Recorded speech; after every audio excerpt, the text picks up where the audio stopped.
Been waiting. Monday I was in class, so we didn't have an anchor light. And here I am in Florida, and with a time difference, trying to make the whole thing work. But we're here. As they say, better late than never. So today, let's just have a short talk on the importance of knowing oneself. There's a Chinese proverb that says, one who knows others is considered clever, but one who knows himself or herself is considered enlightened. Let's do that again.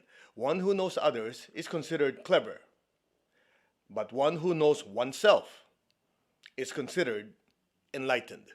So I was looking through that and, just practicing a short meditation ago.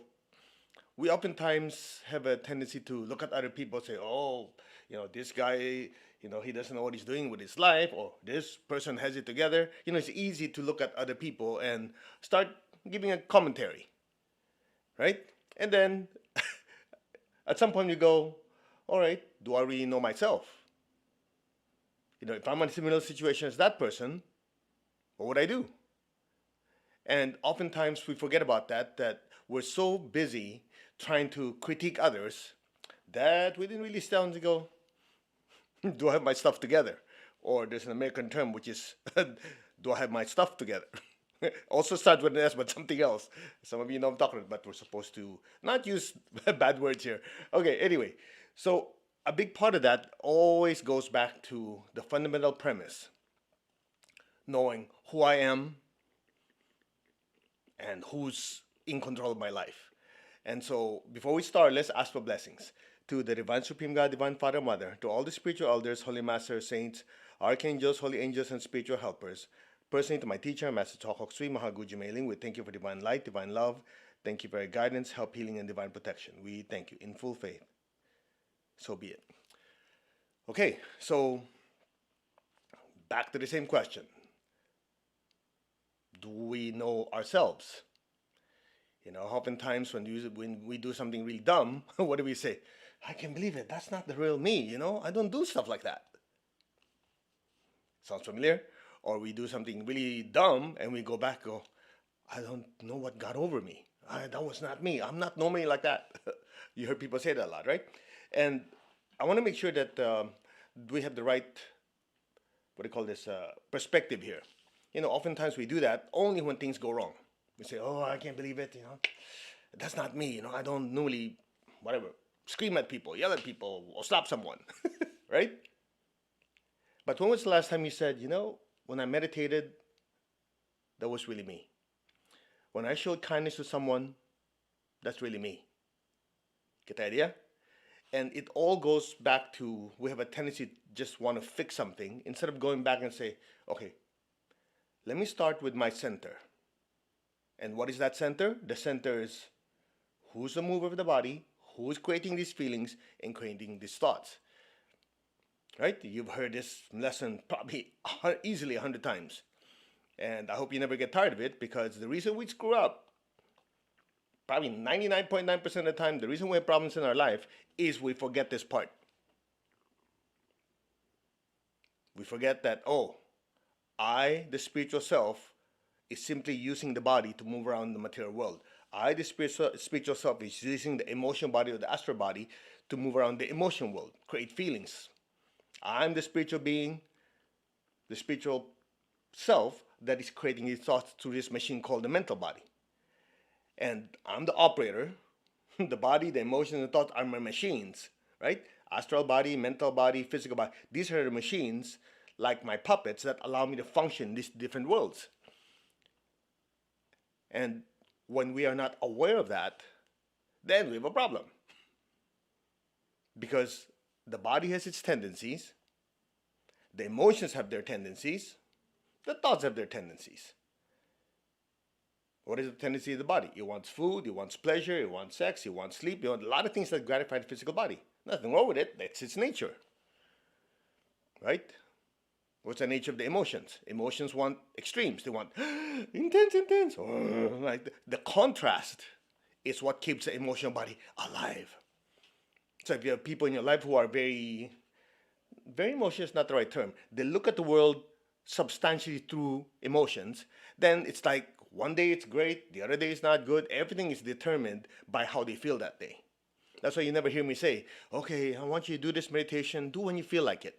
You never hear me say that, right? Because when you say feel like it, well, you're hoping everybody's having good feelings.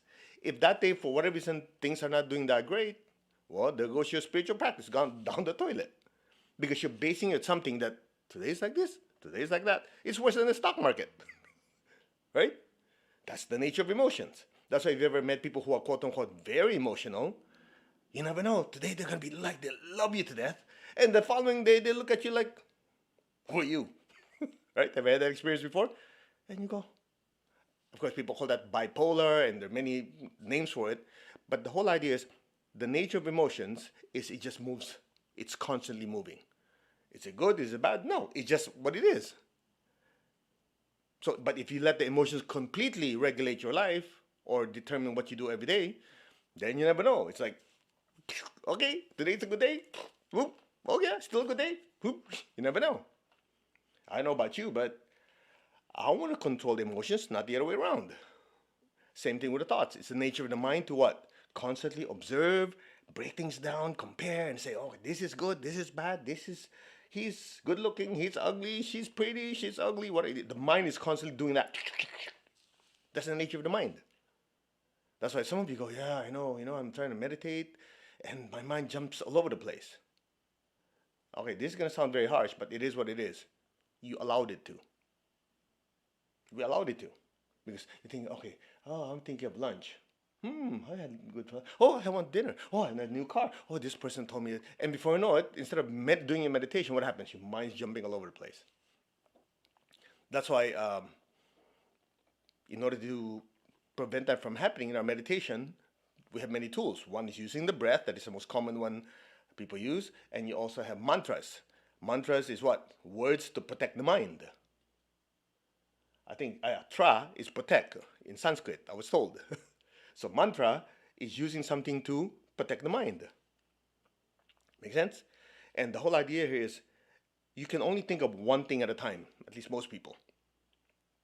So as you put your attention on a phrase, a thought, a feeling, what happens? Your mind will stay there. And then here's the trick. Stay there just enough so that you push away what you don't want, but you don't get stuck on those thoughts, those words, those mantras. And that's what most people do. They chant, okay, what did you do? Oh, I chanted for a whole hour. How do you feel? Oh, I feel great. Because the mantra help you cleanse, help you focus. But it's just like getting on a ladder. You get to the top of the ladder. I feel better, I feel better. And then what? You got up to the ladder because you want to go somewhere. That so-called somewhere is the space between the mantras, the space between the inhale and exhale, the space between this visualization to the next one. The mantra, the visualization, the feeling, these are just the stepping stones. That's how you get to know who you are. It's not the mantra, the image, or the feeling. Those are the stepping stones. Once you get to a certain level, when you jump off those into nothing, that's when you discover who is moving the body, creating the feelings, creating the thoughts. Otherwise, if you're fixated on a mantra, that's it. At some point, you're stuck in the mantra. That's why you notice when we do meditation Twin Hearts, we chant Om, but we don't keep chanting. We chant and then what? There's a silence. That silence is super, super important. I know people who meditate and they rely on music. Nothing wrong with it because music, helps you flush out a lot of the stress energy because if the music is good, it's uplifting. But the key is you don't stay there. That is a big mistake a lot of people make.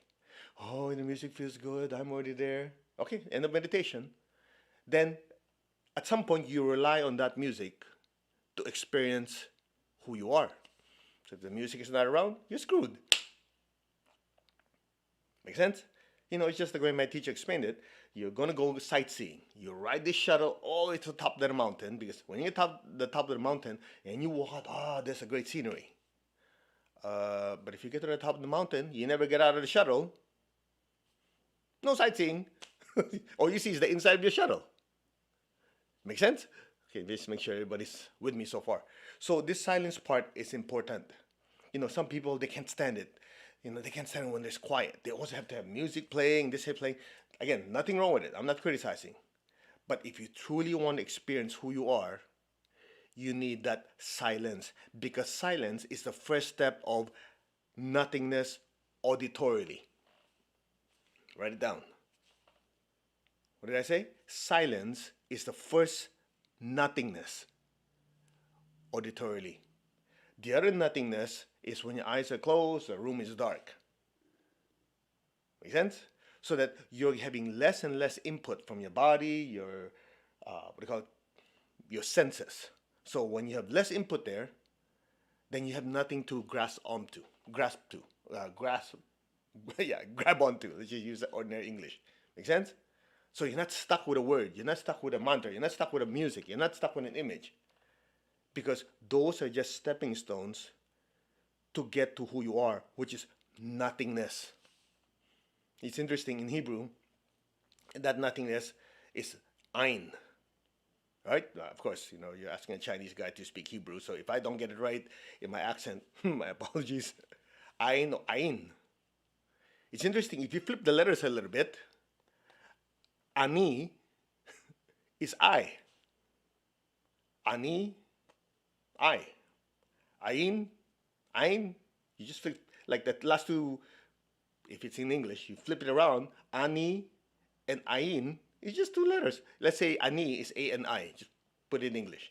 Ein is A-I-N. You flip the two letters together. Instead of ani is A-N-I, becomes A-I-N. Okay, again, this is in English. I know some of you who are in Hebrew go, you're bastarding my language. It's okay. You get a chance to do that with Chinese. All right. So ani, ein. So you go, I, nothing. I, nothing. You do it enough times, you have this ding. I am nothing. Now, of course, if you have ordinary people who are very emotionally upset about every little thing, why are you saying that I'm not worth anything? You missed the entire thing. We're not saying you're not worth anything. We're just saying the I is not a thing. Some of you just had a breakthrough, right? Oh, exactly. I'm not the thing. I'm not this mobile phone. I'm not something that it's material. I am nothing. I'm not a thing. Ani, ein. Are you getting somewhere?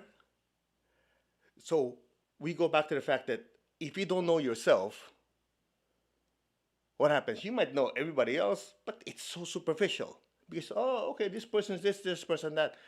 But who's the one saying these things? Who's the one observing these things?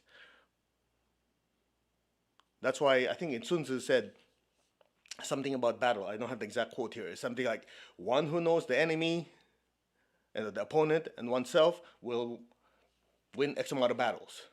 One who knows, doesn't know the enemy, don't know yourself, of course, you're screwed. But one who knows oneself and knows the enemy can win 1,000 battles. The key is, who is the I? Same lesson. You've been with me since the start of the pandemic last year. That was the first lesson. And guess what? Assuming we keep doing this for the next who knows how long, you're going to keep hearing the same story. The same lesson, because humanity's problem, at least this is my opinion, always stems from the same thing: spiritual amnesia. When we allow the body, the emotions, and thoughts to take control of whatever's going on in our life, guaranteed problem. If you don't believe me, we'll talk again in a few lifetimes.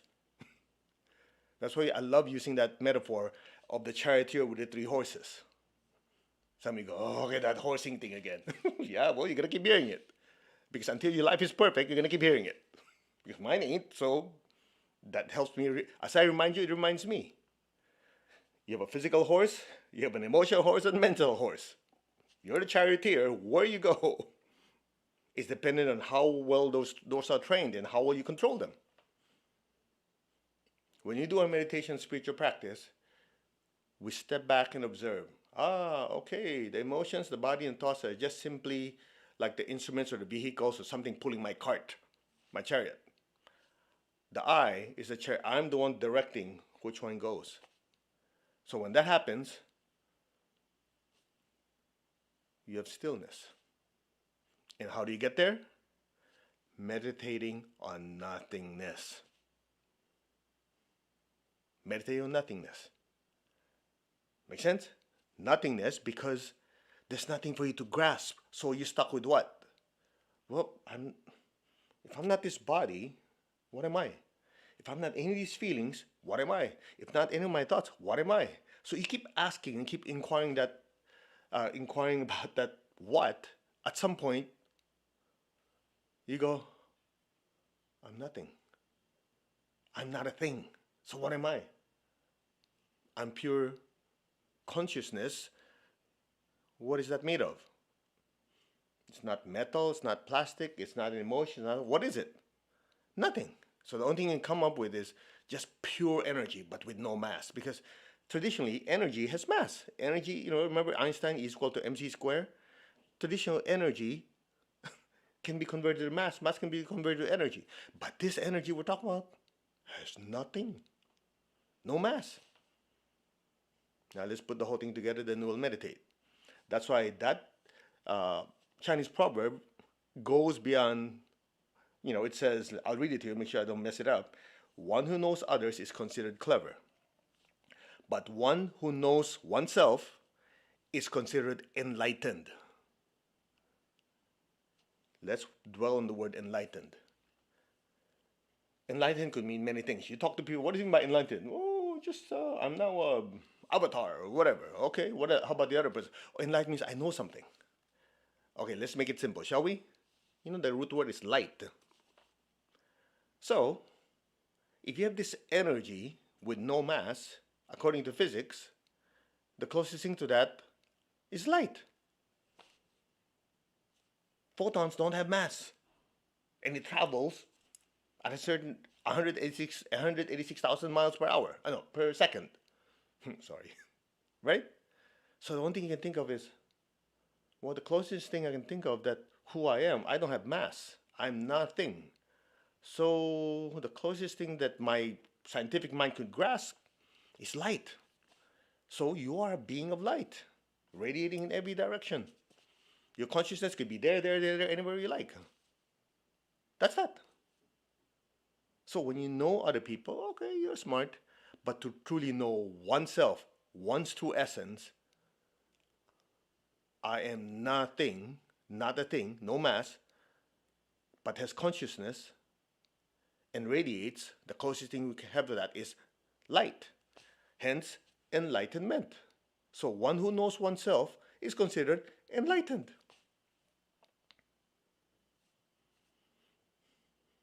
That's why we meditate on nothing. Make sense? That's why we put our attention on nothing, the space where there's no sound. So you call it silence. Yeah, but it's hard to meditate if there's no music, nothing. I get distracted. That's great. Then you can now diagnose what is the cause of the problem. If you can't meditate without music, without all these things constantly going, you cannot just shut everything out and just be, there's your problem. You diagnosed it. Now, that's the first step in fixing it. It's just like going to a doctor. They cannot fix something if they don't know what's wrong with you.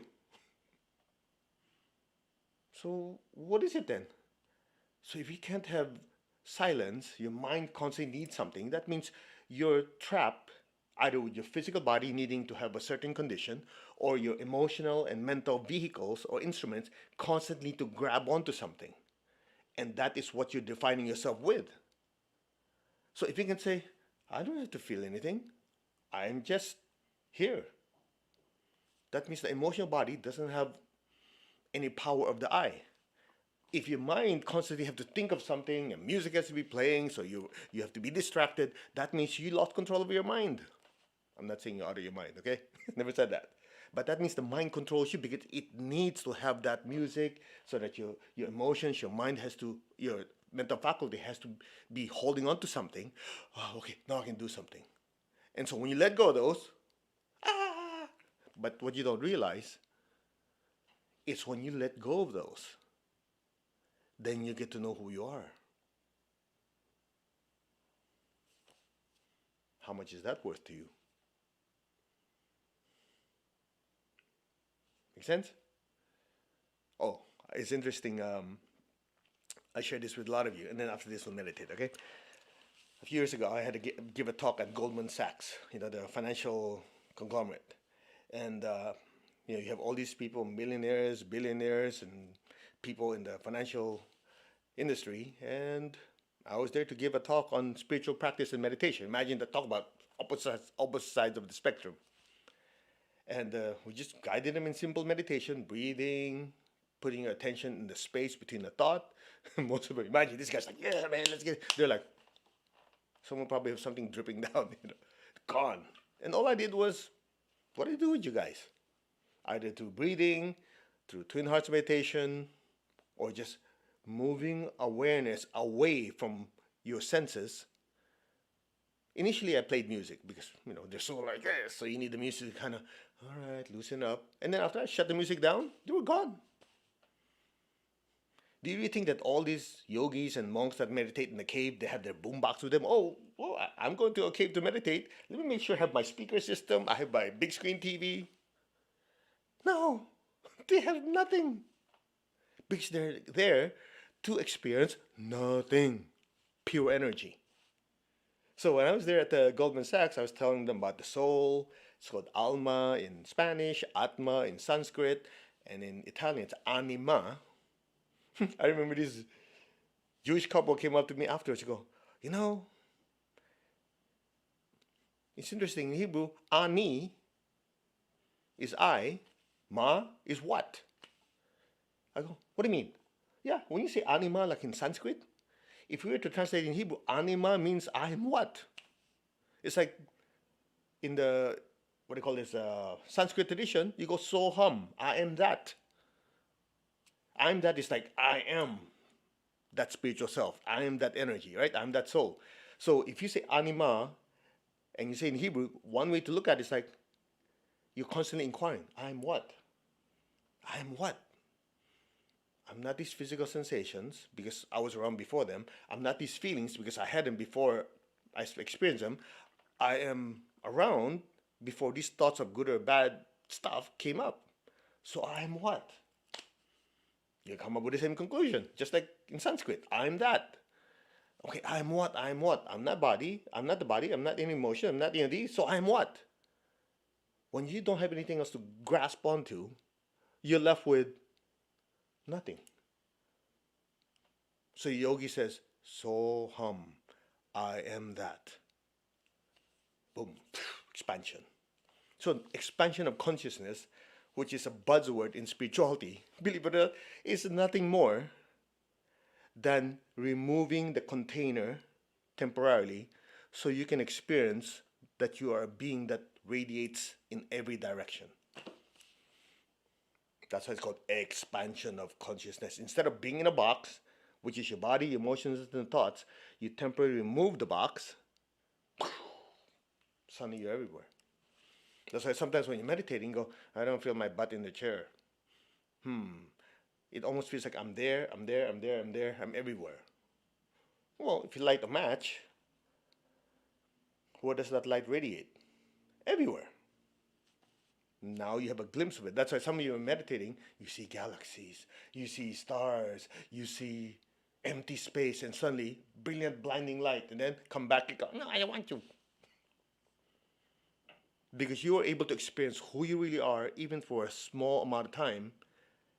And then when you come back, it's just your perception of reality changes completely. That's why some of you, when you're meditating, I'm going to share with this video because some of you have been asking that question. Yeah, I don't know. When I meditate with you, I start crying. I'm not making you cry. People cry for several reasons. One, because they experience such freedom. Some people cry because when they experience this expansion of freedom, from not being holed up in a certain container, they feel so good. They experience such expansion, such expansion, for lack of a better way. And then what they start processing is like, then they recall their loved ones who are suffering. Or in meditation, they see other beings that are trapped in the lower worlds with their emotions, their body, their thoughts, and they feel sorry for them, so they cry out of compassion. And some people, when they meditate, you know why they cry? They cry when it goes, I have to go back to that body. I have to go back to that job. I have to go back to that life. Understandable.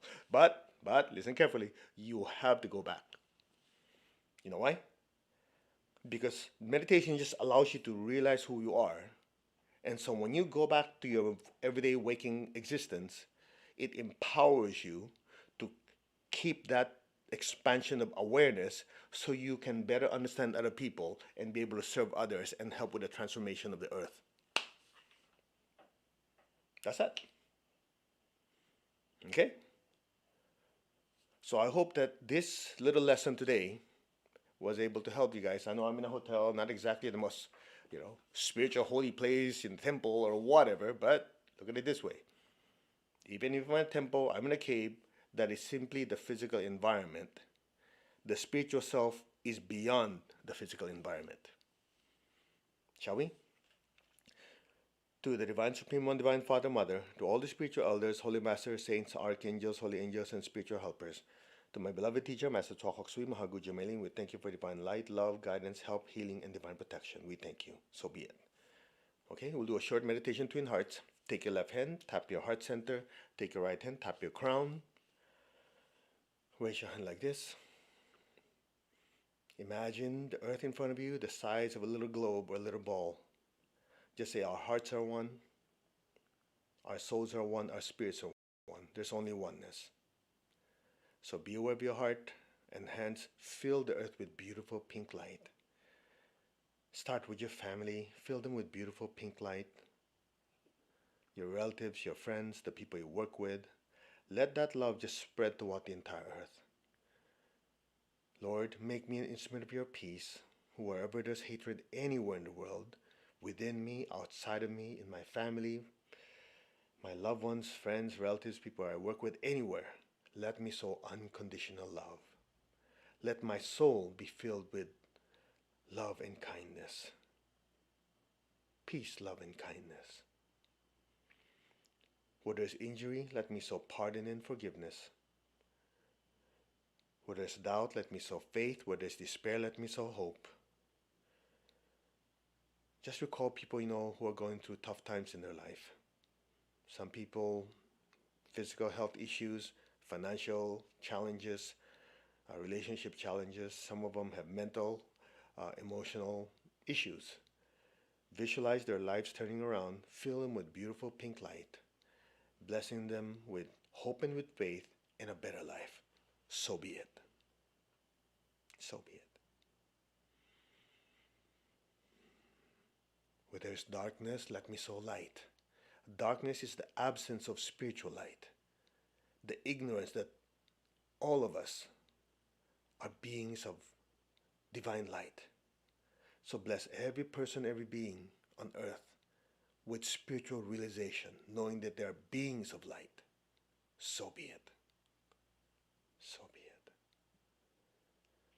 And where there is sadness, let me sow a tremendous amount of joy. Just say, may my soul be filled with peace, with love and forgiveness. May my soul be blessed with hope and faith and light and joy. And let me share this with every person, every being on earth now. So be it. So be it. Now be aware of your heart. Take a deep breath. Be aware of your crown. Exhale. And stay there. Just be still. Keep your tongue on the roof of your mouth. Now imagine beautiful golden light from your crown flowing down through your hands and blessing your family, your relatives and friends, the people you work with. Let that golden light just spread everywhere. Just say, our hearts are one, our souls are one. From the heart of God, through my soul, through my entire being. May every person, every being on earth be blessed with love and kindness. Let all be blessed with great joy and happiness, with understanding, harmony, and peace. May all be blessed without exception. So be it, so be it, and so it is.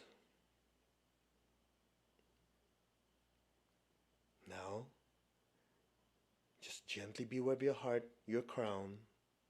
Take a deep breath. Exhale and just flood the earth with even brighter golden light. From the center of the heart of God, through my spirit, through my soul, and through my entire being. May every person, every being in the higher worlds, middle worlds, even the lower worlds. Let all beings in every dimension, every direction, be blessed with unconditional love and kindness. Let my soul be filled with love and kindness. So be it. Let all be blessed with inner peace, inner healing. May all be blessed with understanding, harmony, goodwill, and the willingness to do good. May all be blessed. So be it. So be it. So it is. Now be still. Just leave your tongue on the roof of your mouth. Just be aware of your heart and your crown and let the blessings flow through us. We are just the pipelines.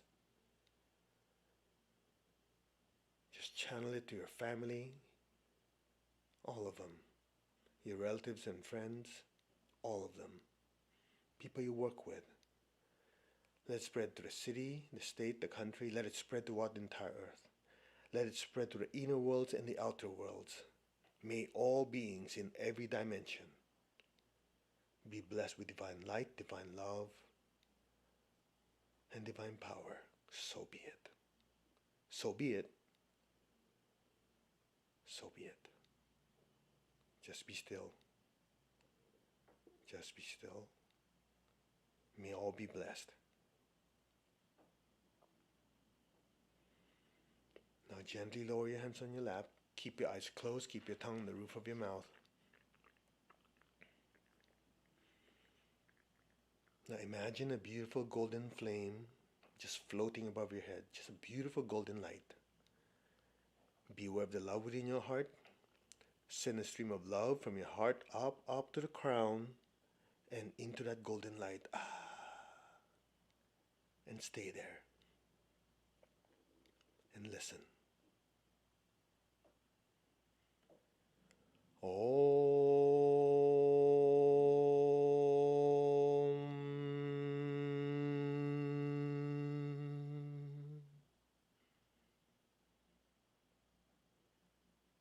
Allow your awareness to just drift into that nothingness before the next Om. Stay there.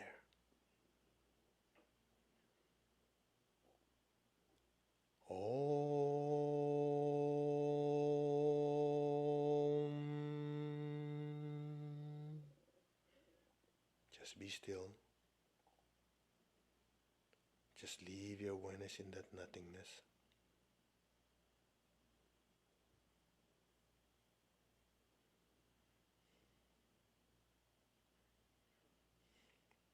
You're not the body, you're the spiritual self. You're not any of your emotions, you are the spiritual self. You're not any of your thoughts, you are the spiritual self. You are made of pure energy and light, not a thing. Be still.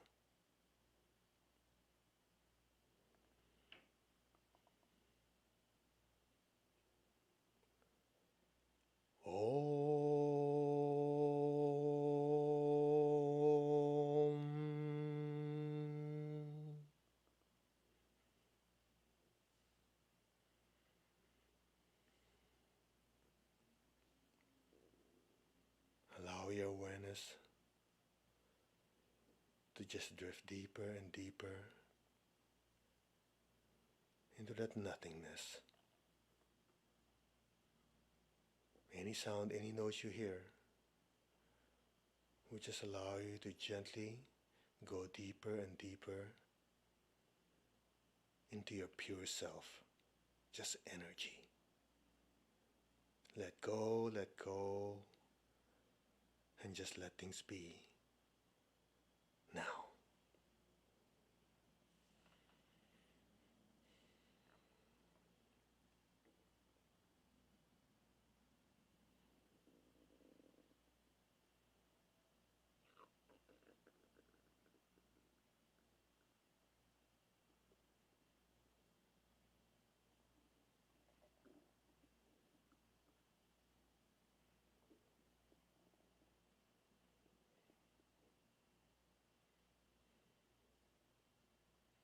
Let's take you higher. Just be still.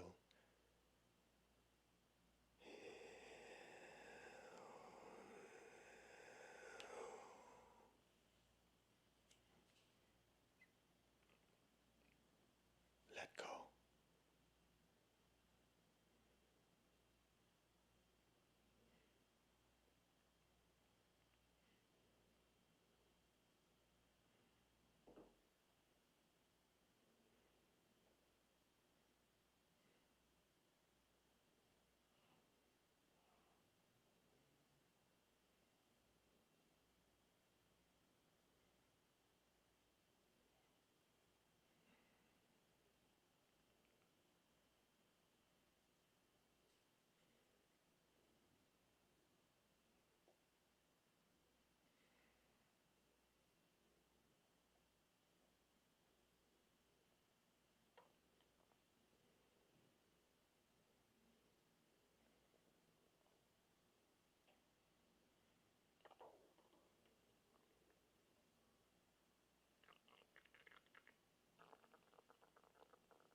Gently, slowly,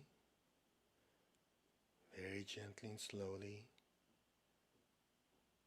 come back to your physical body. Gently move your fingers and your toes. Just gently and slowly allow your consciousness to slide back into your physical form now. Take your time. Just come back. As you move your fingers and toes, these are the farthest away from your crown. It allows the spiritual self, the soul of energy, to permeate the body more. Now raise your hands. Let's share this peace and love with everyone we know. So visualize the people you love in front of you. Fill them with so much golden light. May all of them be blessed with good health, with happiness, with abundance and prosperity, and with spirituality. May all be blessed without exception. So be it. So be it. And so it is. So it is. Now be aware of your feet and the base of your spine. Just project the golden light downwards. This helps ground you, otherwise you'll be spacing out. Visualize golden light going down to the earth. Let our beloved Mother Earth be blessed with divine light, divine love, and divine power. Let our beloved Mother Earth be healed, regenerated, and revitalized. Blessings be to Mother Earth. So be it. Just put your attention below your feet. Just fill the earth below you with lots and lots of golden light. So much golden light. So it is. Let's give thanks to the Divine Supreme and Divine Father, Mother. Thank you. All the spiritual elders, holy masters, saints, archangels, holy angels, and spiritual helpers. Personally, to my teacher, Master Tsokok Sui Mahagu Jimei, thank you for your immense blessings. In full faith. So it is. All right. It was a short meditation. I hope that we give you booster rockets to go really high and expand it. The last part, we add a little bit of a secret sauce to just going to give you a little nudge, because some of you are really fixated, or not consciously, but attached to your body, your feelings and thoughts. and sometimes that little extra energy just kind of go boop. All right. So thank you very much for joining me for the Anchor Light meditation tonight, which is supposed to be 7 hours and 4 minutes from now. It's going to be half an hour earlier. You know, here I'm in Florida. Tony Robbins Unleash the Power Within. They're going to have over 10,000 people. So on Sunday, we're going to be meditating with 10,000 people. That's lots of energy. And in between now and then, there's preparation and stuff. So, yeah, so tonight we'll have it half an hour, 30 minutes earlier than normal. So California time is going to be 5:30. East Coast here, instead of 9, it's going to be 8:30. Okay, and wherever you are in the rest of the world, just remember, whatever it is, it's going to be 30 minutes earlier. Okay, I do my best when I travel to keep this schedule up, unless that, you know, I have to be on stage or other responsibilities. I do my best to do this. So this morning, tonight, and then on Friday, same thing. It's going to be about this time. If anything changes, we'll always post something for you. Okay, so Friday will be same at 10 California time, and the evening will be 30 minutes earlier. If there's any change, we'll let you know. Okay, please leave me your comments. I know you're on many platforms at the same time. Thank you very much for your understanding. I know sometimes the schedule, I cannot get started in time because I have to make sure the internet works. There's a lot of logistics, and there's only 3 of us here, me, myself, and I. So, namaste. May you always be happy, be healthy, wealthy, and divinely connected. All right? And a lot of you I'll be seeing at UPW, and that's one of my favorite times to. I mean, just imagine some of you've been Unleash the Power Within. People are jumping, yeah, and then during meditation, imagine thousands of people experiencing silence, and you can literally hear a pin drop, and then when they bring him back, come back, and she's like, so it's just great. It's one of the joys in my life to really see people experience that stillness and get a glimpse of who they are.